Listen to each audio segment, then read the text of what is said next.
Arestado sa Davao City ang isang miyembro ng security team ng isang alkalde sa Davao del Sur dahil sa kasong illegal possession of firearms. Nakulong naman ang isang dating sundalo at kanyang live-in partner matapos maaresto sa buy-bust operation. Makibalita tayo kay Rial Soroche ng GMA Davao.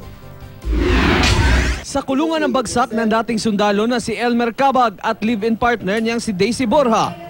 Matapos mabilhan ng isang pakete ng hinihinalang shabu sa buy-bust operation ng Turil Police Station Drug Enforcement Unit kahapon. Ginawa ang operasyon sa isang mall pasado alas 3 ng hapon kahapon. Nakuha rin kay Borja ang 5 pang pakete ng pinaniniwalaang shabu at improvised glass tutor. Tumangging humarap sa kamera ang mga sospek.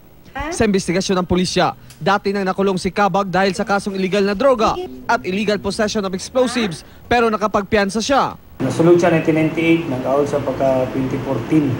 Wala na yung negosyo. Nasa kustudiya naman ng Turil Police ang 35 taong gulang na si Jerwel Elentorio matapos mahuli ng Task Force Davao sa checkpoint sa Barangay Sirawan alas 4 ng hapon kahapon. Nakuhanan siya ng .45 na kalibre na baril at magazine na may 6 pambala. Walang may pakitang lisensya at permit to carry ang suspect para sa kanyang baril.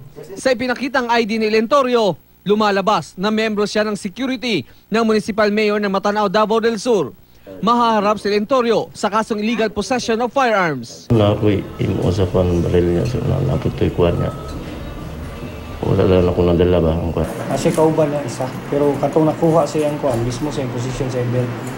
Rial Soroche, Nagbabalita, Pilipinas.